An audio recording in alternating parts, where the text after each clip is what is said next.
Bab 511. Memasuki area terlarang ini. Dark Eye adalah barang yang benar-benar tidaklah biasa. Sekalipun menghadapi area terlarang ini, Erik juga bisa melihat ke dalam area ini. Terlihat di dalam area terlarang ini semuanya adalah bangunan kuno yang hancur. Dan aura di dalamnya tidak bisa diselidiki oleh Erik, dia hanya bisa menggunakan Dark Eye untuk melihatnya. Lewat rumah dia melihat berbagai batu yang terlihat biasa-biasa saja. Dan di saat ini Tuan Sun yang berada di belakangnya tengah mempersiapkan ilmu sihir, dan ada sinar yang berada di tangannya. Tuan Sun, mohon berbelas kasihan. Jonas bergegas menjelaskan. Tuan Sun tidak mempedulikannya, dia mengertakkan suaranya dan sinar di tangannya langsung dilemparkan ke arah Erik. Erik sama sekali tidak mempedulikan Tuan Sun ini, dia hanya merasa punggungnya sedikit gatal, seolah digigit oleh seekor nyamuk. Oleh karena itu, tangan Erik dilambaikan dengan ringan, badan Tuan Sun ini langsung terbang dan menabrak beberapa batu. Darah langsung menyembur keluar dari mulutnya, auranya langsung terasa lemas. Adegan ini membuat semua orang kaget. Hanya dengan sekali tebasan tangan biasa saja sudah membuat seorang superior master terbang. Apa kemampuannya yang sebenarnya? Tuan Sun itu mencoba untuk bangun beberapa kali, namun dia menyadari badannya seolah hancur dan sama sekali tidak bisa berdiri. Jangan menggangguku, aku tidak ingin membunuh orang, kata Erik sambil mengerutkan keningnya.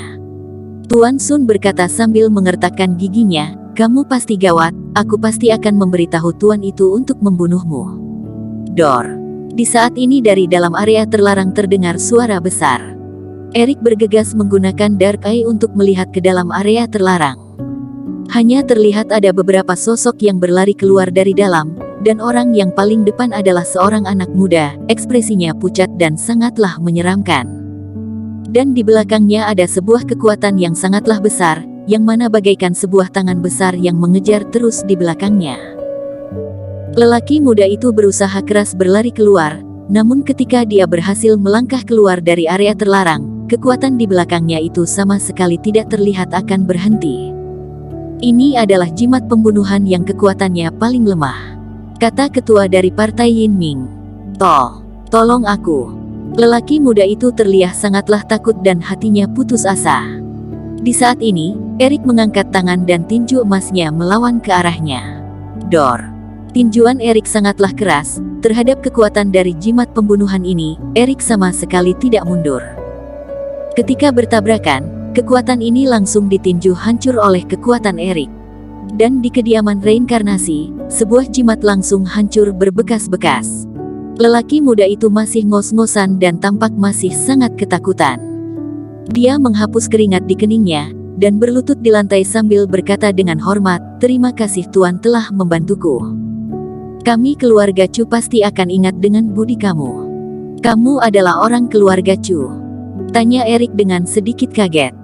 Anak muda ini berkata sambil menatapi Erik, Anda tahu keluarga Chu?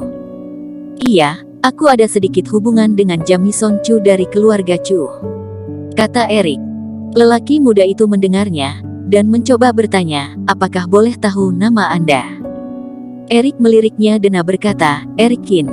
Erik Qin. Lelaki muda itu langsung tercengang, Anda adalah Erik Qin, Tuan Qin yang membunuh Jack Su. Salam kenal untuk Tuan Qin. Dia berlutut di lantai dan menyembahnya dengan sangatlah sopan. Tuan Sun yang tidak jauh dari sana sangatlah kaget, Tuan besar dari kota B ini mengapa begitu merendah? Tuan Qin, aku adalah Derek Chu dari keluarga Chu, ayahku adalah Claudius Chu. Lelaki muda itu memperkenalkan dirinya. Erik menaikkan alisnya, kamu adalah putra dari kepala keluarga Chu. Iya benar.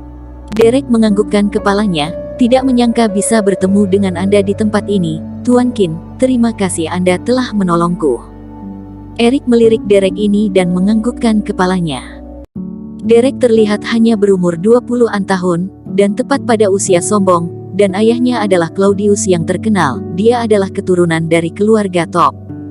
Namun Derek ini sama sekali tidak ada aura sombong seperti Jack ataupun Teddy, melainkan bersikap merendah. Ini membuat Erik sedikit kaget. Mengapa kamu bisa datang kemari? Apakah ayahmu tenang kamu ke sini? Tanya Erik sambil tertawa.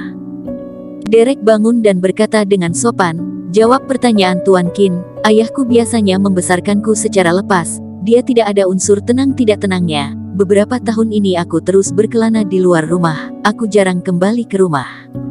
Erik menganggukkan kepalanya. "Bagus, cara edukasi keluarga Chu lumayan bagus. Terima kasih atas pujian Tuan Qin." Derek berkata, "Tuan Qin, mengapa Anda bisa datang kemari?"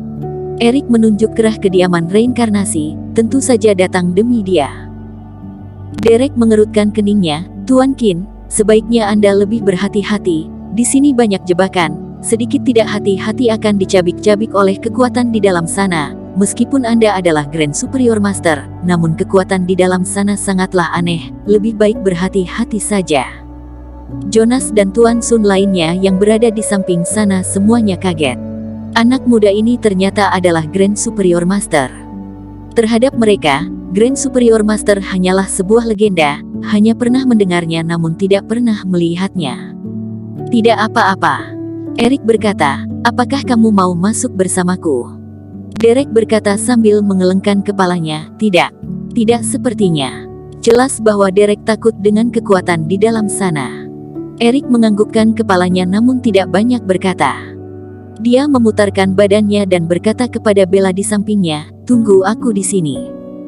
Bella berkata dengan sedikit takut, Kamu hati-hati."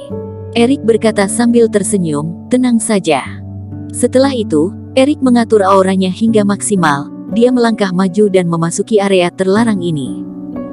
Aura kerohanian Erik sangatlah sensitif, namun ketika melangkah masuk ke dalam, dia tetaplah merasa aura di badannya seolah tertutupi.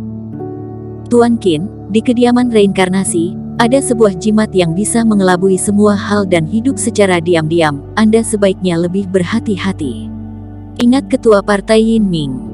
Erik tidak berkata, dia menyalakan Dark Eye dan melangkah maju dengan hati-hati. Di luar sana, Tuan Sun bangun dengan susah payah. Dia berjalan ke samping Derek dan berkata sambil tersenyum, "Tuan Chu, siapakah identitas anak muda ini?" Derek meliriknya dan berkata, "Dia adalah legenda yang masih hidup, orang yang bisa menghancurkan seluruh kondisi di kota B, bahkan asosiasi Budo di kota B terus saja kalah di tangannya." Ketika mendengar perkataannya, ekspresi Tuan Sun langsung berubah menjadi buruk.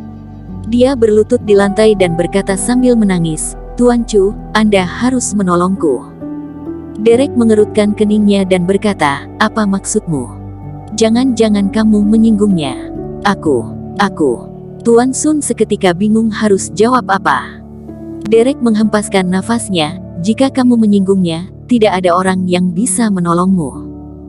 Tentu saja, Erik bahkan tidak memberi muka kepada asosiasi Budo Kota B, apalagi kepada Derek Chu. Bersambung.